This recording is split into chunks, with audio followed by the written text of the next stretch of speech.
Gotta talk fast. Gotta talk fast. Gotta talk faster, faster, faster. Gotta talk fast. Welcome to an oral review of Archie Comics Sonic the Hedgehog, reminding you to drink more water. You know how doctors are always saying to drink more water? You should do that. If you're subscribed to this podcast, you should be drinking more water.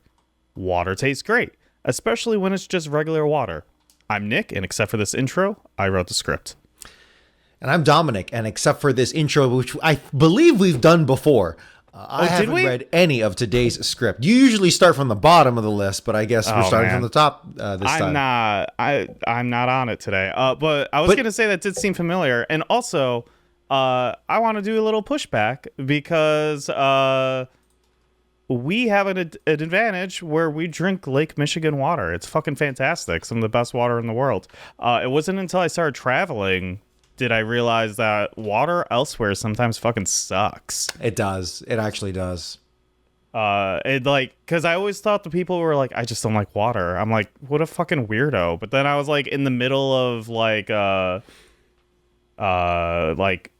Kentucky or something. I had some of their water. I was like, this water kind of sucks. If this is what I had to drink all the time, I think I would also be in the boat of like, I don't think I like water. So no judgment if you don't like water. Just get good water, like Lake Michigan. Yeah. And it actually is like a miracle of nature that the Great Lakes exist. And they're all located between two countries. Only two countries. One of which is the most powerful country on Earth. Mm-hmm. It is insane. The other one's America. For the record, though, I always get heat when I say this. It's like, no, America is the most powerful nation in the history of the world. And I'm not a fucking rah-rah USA motherfucker when I say that. Like, you should fear. You should, like, have terror when I say that. I mean, not to harp on, like, we'll say current events, but we did just... I don't like using we in this context. America did go and shut off the power grid to the capital of Venezuela to go and steal the president, and they literally just came in and out and no one died. That should be fucking... I should correct you. Hundreds of people did die. Well, okay, yeah, let me... You are correct. No Americans. Sorry. That was propaganda I just spewed. A lot of people did die. But because that was my... I remember because I watched that press conference live, and that was my very first thought was just like... their wording was literally no Americans died. And I was just like, that's such fucking... How annoying that they didn't even talk about the people they killed. No, but Lake Michigan, just a beautiful, beautiful piece of nature. And it's great that we are beginning to surrender that to AI. So all these data centers in Chicagoland propping up. Thanks, Pritzker. Yeah, I'm not a huge fan of that. But hey. Short-term gain. That's all that matters. We are reading Archie Comics Sonic the Hedgehog number 43, published in November 20th of 1996. Cover date February of 1997. The Dream Zone, Part 1. Written by Ken Penders and penciled by Manny Galan and Pat Spaziante, credited as Pat Spaz, parentheses, past scenes only, which will come up later. Ken, you son of a bitch, you did it. Just when I think you couldn't possibly be any dumber, you go and do something that totally redeems yourself. We open on what could be, potentially, the greatest character yet to enter the lore of Archie Sonic, reviling the current heavyweight Hamlin. Enter Dr. Quack. Bold, daring, no nonsense. He doesn't even have time for you or your adventures. He's got patience to heal. Wearing a lab coat, a head mirror, a red sucker in his mouth, and nothing else, he'll solve any case this world throws at him. We open in a hospital. The doors to the ER have been presumably kicked open, and Dr. Quack is marching through. Behind him is a nurse that one can presume Dr. Quack just got done quacking.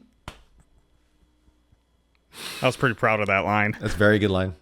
Dr. Quack marches past Sonic and Tails. The two stare in awe to see what a real man truly looks like. That's funny because he's a duck. Yeah. That's the joke. I don't know if people are catching that. I did. Out of the way, Sonic the Hedgehog. One highly experienced physician coming through. Perfect. That is exactly like what was in my head. It honestly is, what's his name? Phil Hartman. I was thinking Phil Hartman doing either Troy McClure or his plan. He was supposed to be Zap Brannigan before he passed away. Yeah. Hey, where's the fire, Doc? Sonic could never handle the pressure of being a doctor. There's a fire in this hospital, and Dr. Quack is the only firefighter with the knowledge to put them out.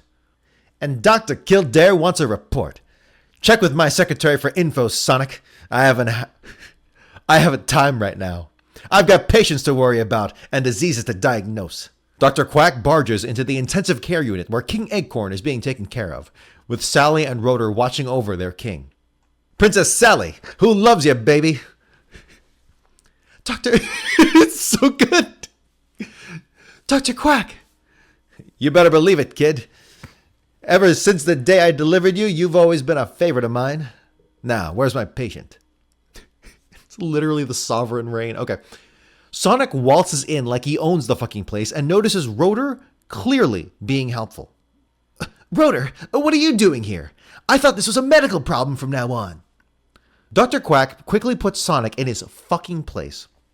Are you the doctor here or am I? Rotor is here because I called him. We needed his expertise to utilize our new cell regenerator in order to stop King Eggcorn from crystallizing any further. We needed his expertise to utilize our new cell regenerator in order to stop King Eggcorn from crystallizing any further. We see King Eggcorn sitting in a chair surrounded by some cage. We've tried everything from the magic rings to a chaos emerald. Do you think this cell thingamajig will really work? Sonic seems to be confusing the word everything with the number 2. It's okay, Sonic. Luckily, a real man is here to help. That's the billion-dollar question. First off, we believe it to be a side effect from something King Eggcorn was exposed to while in the zone of silence. His very cell structure is morphing into a crystalline state, and all we can do right now to try to prevent it from spreading further.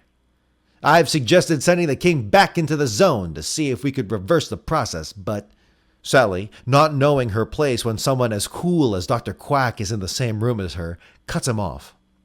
I vetoed that one down. I'm sorry, Doctor, but we barely got my father out last time we went into the zone. Sonic butts in and asks if the king is aware of what is going on around him. Who can say? In the meantime, I suggest we intensify the regeneration rays. At best, this will cure him. At worst, Dr. Quack puts on his sunglasses, CSI Miami style. He will stay as is. All right, Rotor, let's get cooking. Rotor pulls a switch and the king is hit by beams of light. There's no effect. They'll have to wait and see and hope that it's slowly working. The good doctor leaves to study some of the readouts in his office. Tails, Rotor, Sonic, and Sally stay behind and hang out with the crystallized king. The next comic book panel is either a dream, a flashback, or Mexico. The sepia-toned young Sonic is hanging with a young Princess Sally talking to King Eggcorn when Warlord Julian, who looks to be a younger Robotnik, comes into the room. I hate to interrupt, King Eggcorn, but I have matters of urgent importance to discuss. Warlord Julian, I've been looking for you. Run along, children. We've a reception tonight, Julian. A reception, sire. Yes, I'm announcing your new appointment as Minister of Science. I've also approved your plans for dismantling the military. You can begin implementation at once.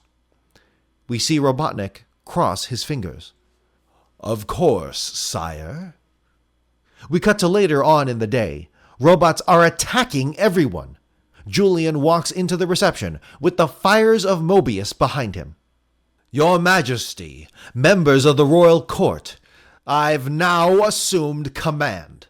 Henceforth, Mobotropolis is Robotropolis, the capital of my kingdom. An army of SWAT bots has struck simultaneously at various points throughout the kingdom. virtually halting any chance of resistance. That could change, however, if the subjects were to rally the king and crown. Give it up, Julian. You can't succeed. The name is no longer Julian. From this day forward, I am Robotnik. As for you, King Eggcorn, I hereby banish you to the zone of silence forever. End of part 1. I mean, yeah, let's just open with the fact that Dr. Quack is like the coolest fucking guy to come out. Like, I am very upset that because I'm slightly aware of what Ken Penders is doing these days, creating the Lair of Sue Chronicles and all that stuff. I haven't read any of them. I don't know anything about it. I just know that it exists. And I don't know why the fuck he's making the Lair of Sue Chronicles when he could be making the Dr. Quack Chronicles. Like, this dude is clearly rad as hell.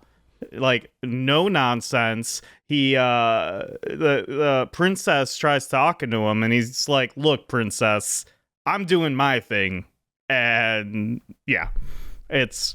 And the idea of sending the doctor, to King Acorn back into the zone of silence just to see if that would even fix it, and that had a real Zap Brannigan vibe to it, right? Yeah, it honestly did. He fucks. He fucks so hard. Like, dude, the aura, the fucking like manliness that like his bright blue eyes and just the way he's fucking sucking on that lollipop. We know for a fact that he'd be smoking if this wasn't a kid's comic. 1000%. Which is why he's so cool. That's why they gave him the lollipop, which I accept. The moment I was like, it's a kid's comic, they can't have smoking, but this dude's fucking smoking. This dude, he has a doctor bag that he looks like he's straight from the 1950s. He's got like a doctor bag. He's probably banging nurses like left and right. He's got the old style headlamp, which like I feel like that was already not a thing by the time 97 was around. He's definitely like the old doctor who like refuses to learn new like medicine. Right? But my question is though, who is he based off of? Who did Ken Penders base him off of? I had the same thought. I have no idea. Yeah, I can't either. It definitely feels, I've never seen MASH. Maybe. Yeah. I've seen clips from MASH, but you're right. I've never seen MASH. Yeah, I wonder if there's a doctor in there that is very like this. Yeah. There's a chance. There's a decent chance. Did we know that the old name of the city was Mobotropolis? We did. I think we mentioned it, or it was mentioned once before, because that sounded familiar. Like, okay. I haven't obviously read anything ahead, or I don't go on the wikis that much, but like that sounds very familiar. I think it's been mentioned before. Okay, because I just wanted to. I probably said it then too. What an absolutely insane name. Yes, I think I'm beginning to recall that conversation. I don't remember what episode or what issue, but yes. I don't have like too much to call out in this issue, other than in page 2, the face Dr. Quack makes when Sonic is like, Rotor, why the fuck are you here? Dr. Quack's face is like of just like utter disgust and like a real like, who the fuck do you think you are? Like, you're coming into my medical room and bossing people around? That's not how this fucking works, baby. There's a chain of command. He's like the one character so far to really put Sonic in his place that isn't Sally, but that's already got like a romantic intertwining thing going on, so it's complicated. This guy just straight up says, "No, Sonic, fuck off. This is my shit." Yeah, and then immediately after, when he's like sucking on the lollipop, it's like, man, his faces are just good. Who did the not flashback scenes? So Pat Spaz was the flashback guy, so that means Manny Galan. Manny's fucking crushing it today. Yeah, it really is. Absolutely. When I didn't say this, but obviously the doctor puts on sunglasses for like the beams of light. Everyone puts on sunglasses, so there's like 10 panels, not 10 panels, like closer to 4 or 5, where just everyone is wearing like these huge 80s sunglasses. And I was just like, everyone looks good. This should be how everyone looks 24/7. On the second page, going back to that second page, at the bottom right, there is King Eggcorn crystallized, full body shot, and he is in. They gave him underwear. Oh my God, they did that. I didn't even catch that. Which is completely unnecessary because they could have. It's just crystal. You could just put crystal over it. Yeah, 100%. But they chose to accentuate that by putting black, like some kind of. What do you call that? Yeah, underwear. Some kind of underwear on it. Well, like canonically, King Acorn has like a huge dick, so it makes sense that they would go and put like underwear on it or something just to hide it. I wonder if that is kind of like a reference to the Thing, because he looks very Thing-ish, but just green instead of yellow. Okay, I can see that. It could be the rare implicit tribute as opposed to the extremely explicit one. Yeah. We'll talk about this flashback here, or flashback / dream / whatever. So it's pretty cool. We get to see the actual takeover when, I guess, Julian, which is interesting because I thought his name was supposed to be Ivo. I don't know. And Ivo isn't short for Julian. Not that we know. I know that much.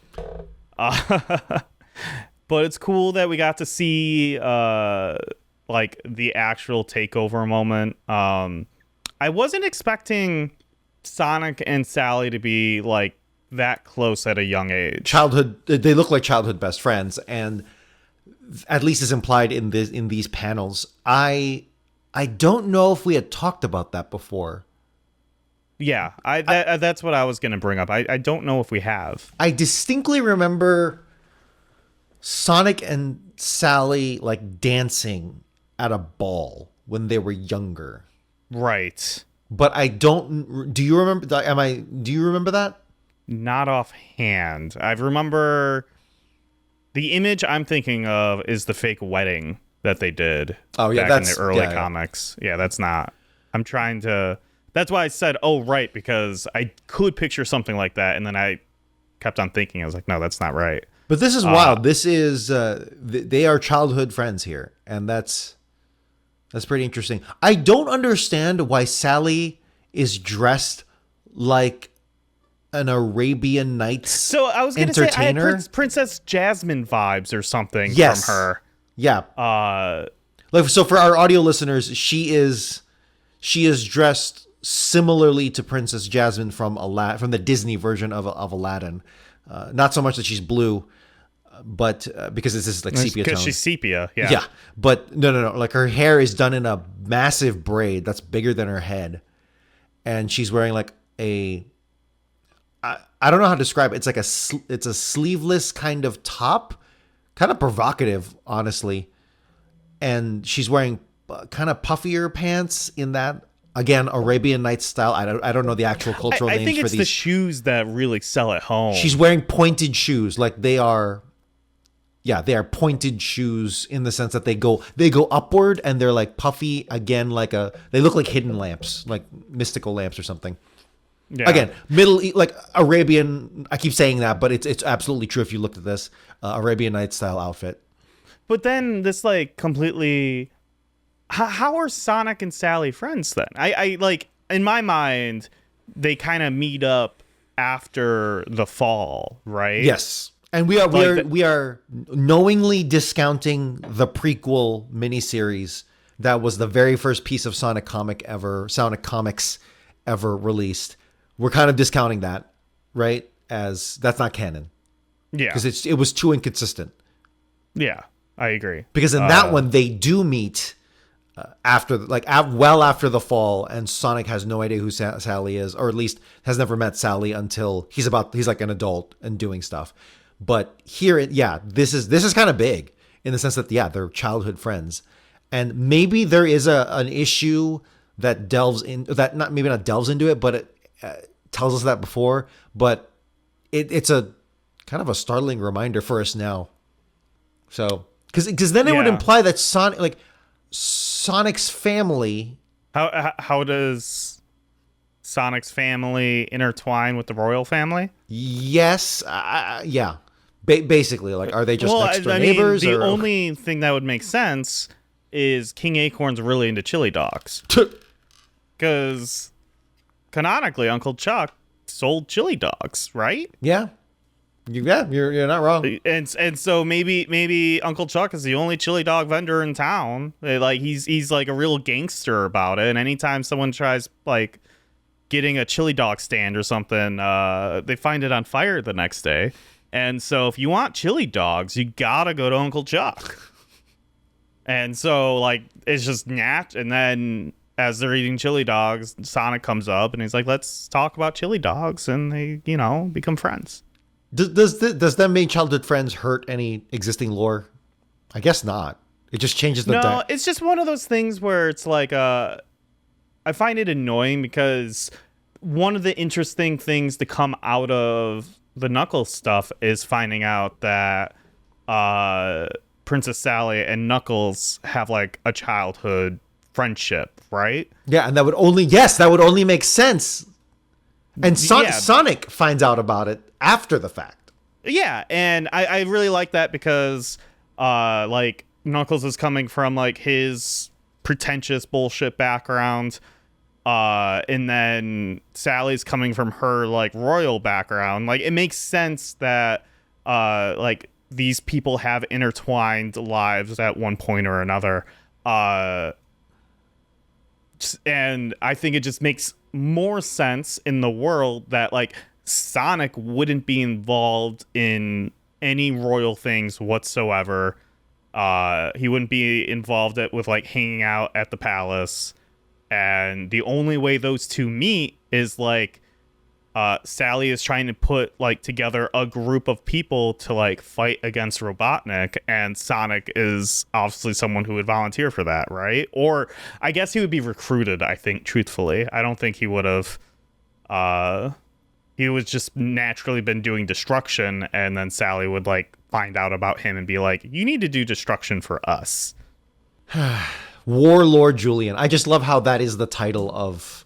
We'll find out. We will find out shortly. Like, oh, is that a nickname? No, that is like the title of these military. Well, leaders. We knew that already because we knew he took over for Kodos.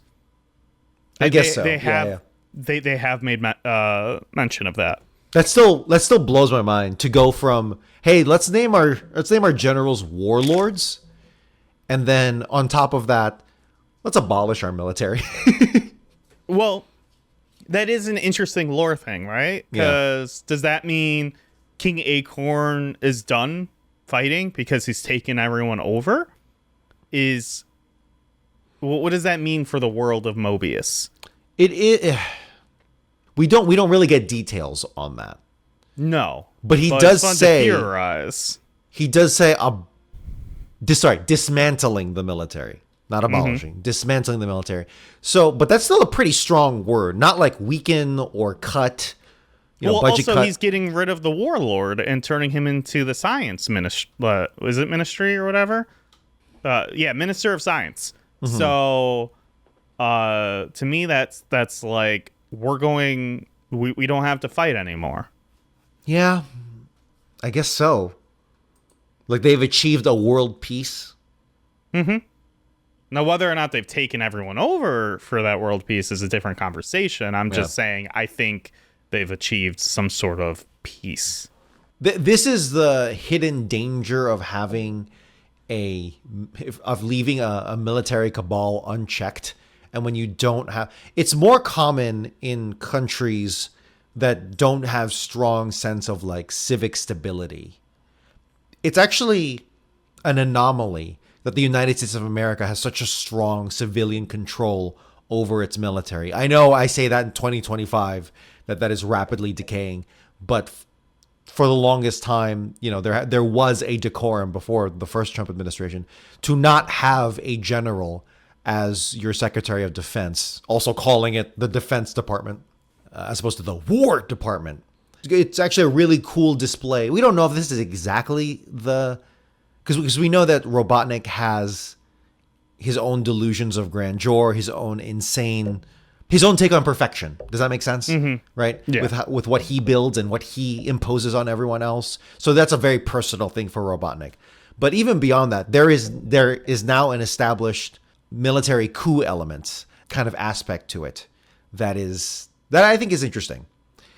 Because it goes to show that any organization is just inherently conservative because it wants to mostly like preserve itself, and that is taken to the umpth degree for military apparatuses for nation states, because they will want to. Sometimes they see themselves as almost entirely separate from everyone else, including the civilian side of the government, even though they are government, right? So I don't know. Just I didn't accentuate that point too well, but I think it is very interesting that they explore that. Just a little bit, just a tiny bit, implicitly. Are we ready to explore part 2? I think so. The Dream Zone, Part 2. We're back in the hospital room where King Eggcorn lies. Rotor, Sonic, Tails, and Sally all are watching over the king. The door to the intensive care unit swings open and Jeffrey St. John walks in. Sally rushes into his arms. Jeffrey begins to comfort her, saying that everything will be okay. Tails gives him the dirtiest stink eye I've ever seen. Dr. Quack swings the door open and asks how his patient is doing. "Oh, doctor, something seems to be bothering my father, but I couldn't begin to tell you what." I suppose this is a woman's intuition, because there has to be no hint that this is the case and the king is literally stone. That's because you haven't gone to med school and studied under the great ones, giants such as Casey, Welby, and the master von Frankenstein himself. But with my superior training, aided by the most advanced technology, I should be able to guess what that matter is. Everyone begins staring at King Eggcorn, wondering what he's talking about. We cut to another sepia-tone flashback. Robotnik has King Eggcorn captured. "What have you done, Julian? No sense of responsibility or loyalty." "Oh, but I do, King Eggcorn. I have a responsibility to restore order from chaos. And with the aid of my greatest discovery, I have the means necessary to carry out my plans. Behold, my roboticizer, able to transform any living creature into a programmed metal automation, free to obey my orders only. Look at them, lining up in assembly line fashion, emerging as the product of my new world order." "This is monstrous." "That depends on your point of view. In my version, you are the enemy and must be eliminated for the good of all." Robotnik opens the portal to the Zone of Silence. "May I present the Zone of Silence?" Impressive, isn't it? Be sure to give Ixis, its inventor, and Kodos, your former warlord, my regards. A safe journey, my once former king. King Eggcorn is thrown into the Zone of Silence. Long live the king. We cut back to the hospital room. King Eggcorn is screaming. This is Dr. Quack. He's probably experiencing a nightmare. It could be he's trying to sift through the haze that is his memory. The more he struggles to remember, the more painful it is to him. Do we consider this an insane leap of logic and bad writing? Normally, yes. But Dr. Quack is just that good. This makes perfect sense. Dr. Quack pulls out his Dr. Quack pulls out his electroselenographic memory inducer, or simply a dream watcher. It looks suspiciously like a gumball machine, but as a hat. That's exactly what I saw it as too. It operates on an interactive principle. By connecting one person to another through this device, it allows both parties to communicate with each other in what I call the Dream Zone. There's just one catch. Whoever makes the journey to contact the person in the Dream Zone might not awaken should anything go wrong. As this could help the king pull through. Have I any volunteers? Everyone raises their hands. Sonic gets chosen for the expedition and straps in. Sonic's eyes slowly close. End of part 2. Honestly, the only thing that, like, fucking Ken, what are you doing? Why are you bringing Jeffrey St. John here? He added nothing, and it's just like, I don't believe Sally would rush into Jeffrey St. John's arms for like comfort, right? Yeah, I don't think so either. It makes her seem weak and grooming from Jeffrey St. John, because he's just like 10 years older than her, and he's just like, come my child and I'll protect you, kind of. I don't know. Sonic was clearly not being weird, but like he had his like hand on her shoulder being like, hey, everything's gonna be fine, kind of thing. Jeffrey walks into the room and she just like darts from Sonic to Jeffrey St. John. I was like, I just don't buy that. I think that's really bad. Right? It feels like he's forcing the Jeffrey St. John and Sally. Ken is. Like, you feel Ken doing it. Yeah. Yeah, I think so. I 100% agree.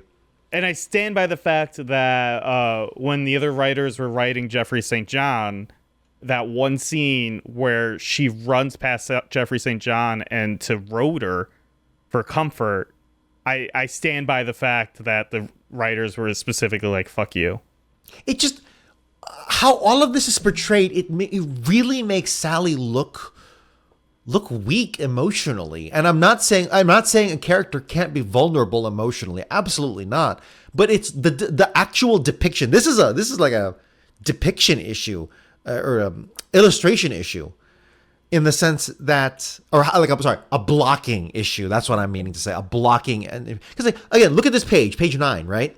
Mm-hmm. Literally, she is running, as you were saying. She's running out of Sonic's hands, or out of Sonic's comfort, and into Jeffrey John's arms. Like, they're in a full embrace. That is a bad block.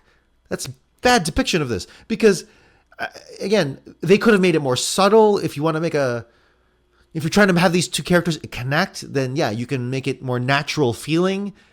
I'm just noticing too that they're using any chance they can get to show this hot nurse in the background, because she's... hell yeah.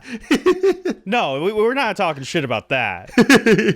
No, that was perfect. We need more of her. If she was running to the arms of Jeffrey St. John, I'd be like, fine, that works, I guess. I specifically want to point out the bottom left panel on page 9, where she was sitting and runs to Jeffrey. Mm-hmm. If you take everything out and you just look at that single panel, to me, it reads as a child who's greeting their dad who just came home from work. Yeah, actually, it's really like pathetic looking on Sally's part, or how they're depicting Sally in this case. Yeah, like, she does not look like a person who is like grieving. It's desperation. It's so much desperation, and it's not doing her character any service whatsoever, and it's disappointing. It's not. I don't like it. I don't like it at all. Dr. Quacks still the best character. Honestly, he's right up there with Hamlin. He might be the best side character. Yeah, dude, bottom of page 9, or sorry, bottom of page 10. Yeah. I was gonna call it out. Fantastic artwork. For our audio listeners, it's just him looking smug as shit, but also like, yeah, he does look like a badass. It's like, it's not annoying smug. It's not Jeffrey St. John smug. It is like Dr. Quack smug. Hell yeah, dude's fucking legit. The only way I would like him more if he was like just really bad at being a doctor. He actually sucks. Yeah, but he's just like so confident. Everyone just believes him. I would be pretty fucking into that dude. Okay, I mean, I'm still pretty into him. They were name dropping him in the issues previous, and I thought it was like they were. Yes, no, they mentioned Dr. Quack multiple times. They don't show him. This is the first time we see him in this issue, but they have mentioned him before, offhandedly. But it was enough times where I picked up on it, and it was like, okay, this guy's probably going to be like a dork or a total fraudster, and it's going to be like an annoying gag. No, this is legit. This is legit as it gets. This is great.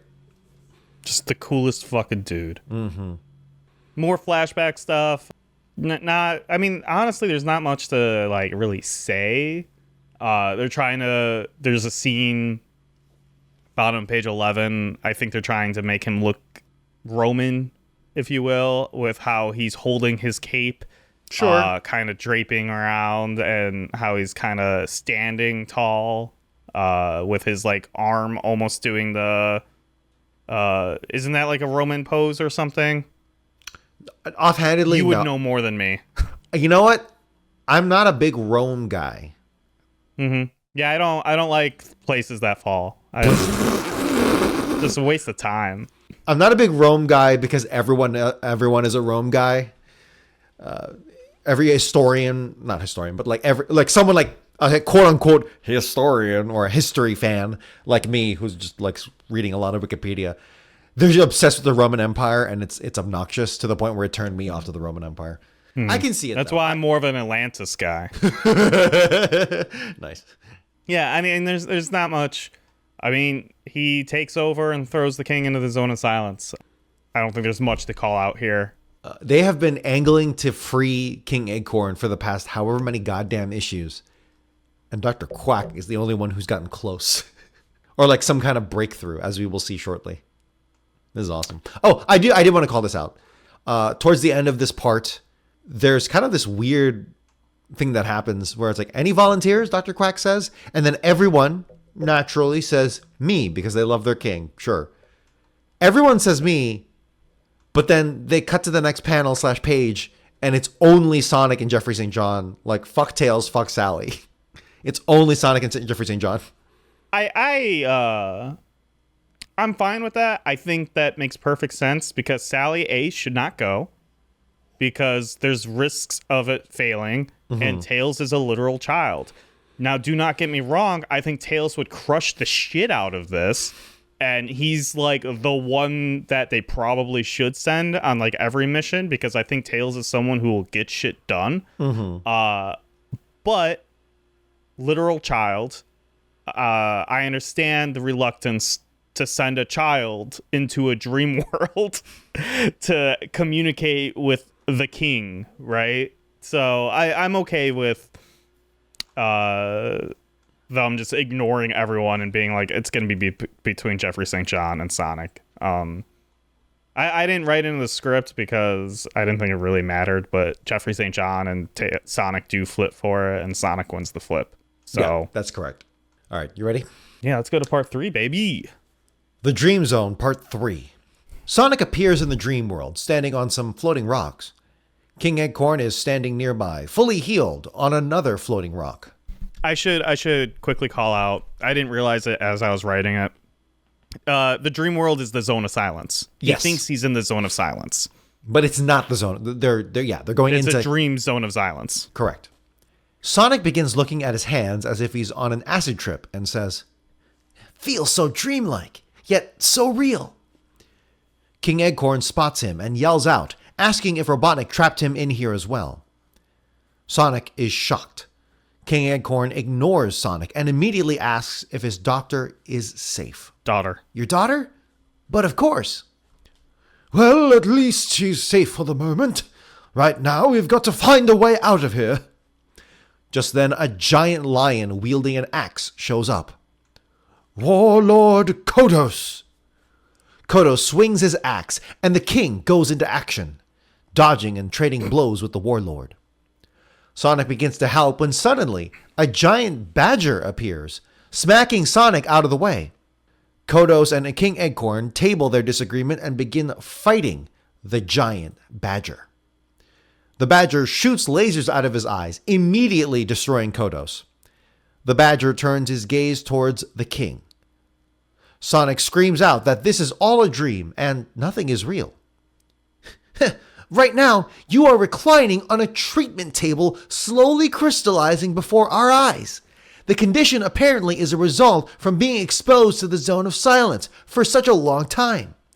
Because you seem to be suffering from shock due to your experiences in the zone, Chief Medical Officer Quack used a device that would allow someone else's mental patterns to make contact with yours. which is totally a line that Sonic would believably say in such clarity, in detail. King Eggcorn begins to realize that he's in a dream, and the giant badger immediately disappears. Sonic then gives King Eggcorn the rundown on what's been happening in the world since his disappearance. We've been fighting back, achieving a victory here and there, but we haven't been able to deliver the knockout punch, sire. Robotnik just keeps coming up with newer and deadlier weapons. We need you, King Eggcorn. We need your experience and wisdom. We need you to get well in order to help restore Mobotropolis to what it once was. But above all else, Sally needs her father. And with that, Sonic disappears right in front of King Eggcorn. We're back in the hospital room and King Eggcorn mumbles something. Sonic wakes up, and it seems like the life signs of King Eggcorn have stabilized, and the crystallization process has stopped. This is Tails. That must have been something else, Sonic. Are you all right? Let's just say, Tails, that life is the stuff dreams are made of. The end. I don't get what's happening here. So I understand in the sense that we are in King Eggcorn's head. And nothing can hurt him. Nothing can hurt him. And he needs to realize that. I understand all this, and I understand being able to talk to King Acorn and everything like that. I don't understand how talking to King Acorn is reversing the crystallization process. Yeah, it's weird there too. I treated it like a coma in the sense I know it's not a coma, but I'm treating it like a coma. They're using coma logic in the sense that you know how it's been said that, or I guess medically proven, I don't know the science on this, but if someone's in a coma, like a vegetative state, you can talk to them while they're in that state, and they reportedly sometimes people say that they can hear the person on the other side. You know that? Mm-hmm. You know what I'm talking about? I'm guessing they're using that logic in this, but this time it's literal, and that they're using a machine to link up Sonic's brainwaves to King Eggcorn's brainwaves, and then so now he's able to enter the dream, and it's a literal manifestation of, hey, I'm gonna talk to you, King Eggcorn, and when you realize the charade that all of this is, once you realize that this is all fake, you don't need to. Once you become lucid, once you become lucid in this dream, you can break out of it. And breaking out of it, I just think that's fucking dumb. Yeah. It's dumb. It's dumb because it's going from this psychological thing to versus what they have been setting up this whole time, which is a literal, like a physical thing. Like, no, the magic power. I know it's magic, but the magic power of this emerald or whatever what started this is literally infecting him. Mm-hmm. So why? But yeah.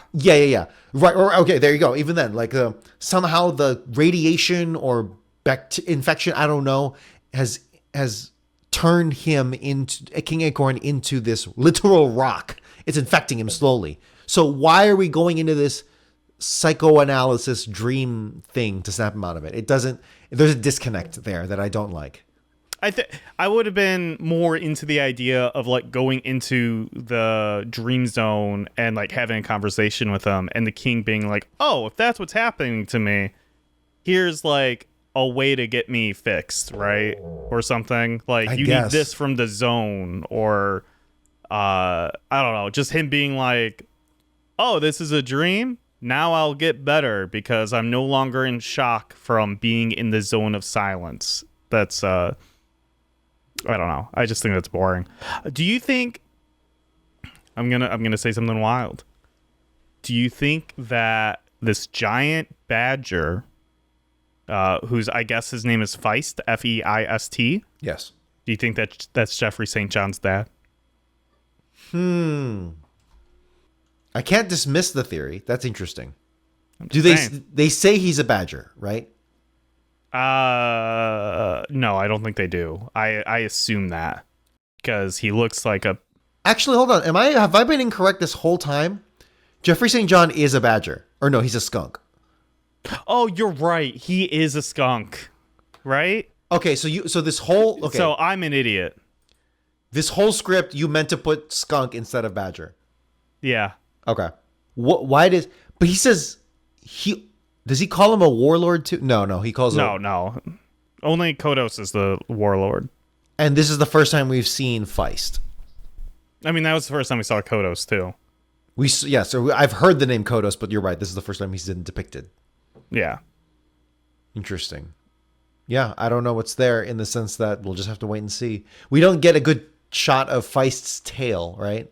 No, but I think it's a safe assumption that he's a badger, right? He's a badger. Meanwhile, look at the ears on page 19, for instance. Yeah, it kind of looks like a bear. Yeah, so more badger-like. Though, same exact ears as Jeffrey St. John. Okay, that was my next. I'm trying to rush between these pages and compare. Yeah, maybe this guy's a giant skunk. That would be a cool thing to like mess with, to play on the expectation. Like you depict him as a badger, but it turns out no, he's really a skunk. Have we talked about interspecies relationship here? You've talked about it. I know that. The part too much. Well, let me bring it up again. Okay. No, because I was gonna say like, hey man, maybe Jeffrey St. John's like dad is a honey badger and mom is a skunk. That's actually very possible, and then you have a hybrid. I don't know if they allow that in this kind of world. There's got to be. That's what King Acorn was trying to keep in order. Look, if Sonic and Sally can have a kid. Oh right, I do know that's a thing. They have 2 kids. Yep. Mm-hmm. But they're not hybrid looking. Yeah, the writers were cowards. That's what they needed. They needed some like chimera bullshit. Yeah, I forgot we had that flash forward thing on the Princess Acorn miniseries thing. On page 24, middle right panel. What is this? Again, this depiction here. This blocking. How is this drawn? Yeah, Sally's sexy concern. Lustful eyes. Again, it just makes her I look... get more concerned than sexy, but I do. She's leaning forward with her moneymakers. If you will. Jesus Christ. For the record, again, I want to be clear. I am not one of those people who, Jesus, Nick, it really is funny. It's not funny. I'm not one of those people who's adverse to sexuality, even in a teen comic, right? I am not against that at all. If anything, we're for it. But for me, it's more so use it well. Use it in a mature way that enhances the character. The only time I'll truly mean use it or lose it. Wow. Yeah, so Dream World is whatever. I mean, it's cool that we got to see what Kodos looks like. Can you imagine what a downgrade that was going from Kodos to Robotnik? Yeah. Like, Kodos is this, like, huge, hulking, like, dude. His axe is literally chained to his arm. Like, that's cool fucking design. Mm-hmm. And then you got Robotnik, who's just this, like, dork. Who has this, like, weirdo, like, short guy follow him everywhere. Who's, like, if I was King Acorn, I'd be like, is this dude making sex robots? Because that's the vibe I get. He's just got that weird vibe. And I was like, I bet this dude's just making sex robots. Okay, but he's dismantling the military. So, yeah, actually. Yeah. How awesome would it be if we took America's, multi-trillion-dollar military budget for... Mm-hmm. And invested it all into sex robots? Hell yeah. That would be world peace. That would mean world peace. And then you can train those sex robots to hold guns. Look, man, I can only get off the guns pointed at me, so I need this. I need this. Holy shit, dude.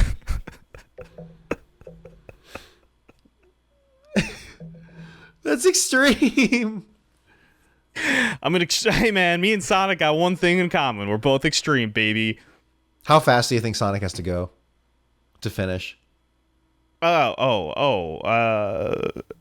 he doesn't have sex, so like null and void. He's a one and done. He pumps once, and so it doesn't matter how fast that pump is.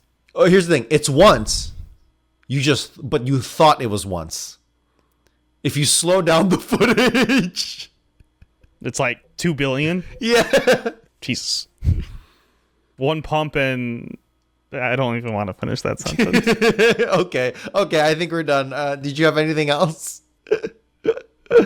We could wrap this up. Did you think this was a good issue, by the way? If it didn't have Dr. Quack, I think this would be a very middling issue. Yeah. But because it has the best character in pretty much the entire comic, A+. Okay. Fantastic issue. It's up there. It's There's no in my middle top ground 10 for you, so is there? far. No. I'm an all or nothing kind of guy. Yeah, clearly. And that's the issue. Only 523 left to go. I'm Nick, and I stream at twitch.tv/Mojosaurus. My personal blue sky is at Mojosaurus. And I'm Dominic. You can find my jazz and people power adventures in Chicago at Blue Collar Jazz. Going to be very exciting because I am slowly going to be publishing my year-end review of 2025 and all the various photos that I took in different lenses and contexts, which is interesting. And then you can follow me on Blue Sky at Dom Guan. You can follow us on socials, Gotta Talk Fast, TikTok's Gotta Talk Faster. We have a video version of the podcast where you can follow along, watch our handsome faces. You can write into the show at Sonicgrams at Gotta Talk Fast, ask us questions, provide corrections, and give us your opinion on this week's issue. Nah, I'm not doing good today. Don't forget to like and subscribe, and remember, when life keeps going fast, you gotta talk fast and just get through it. We love you. Gotta talk, gotta talk. Gotta Talk Fast was written by Nick Folkerts and edited by Dominic Guanzon. Intro and outro themes recorded by Dominic Guanzon. Gotta Go Fast originally composed by Norman J. Grossfeld, Joseph Garrity, and Russell Velasquez. Gotta talk, gotta talk. Gotta talk, gotta talk. Gotta talk, gotta talk.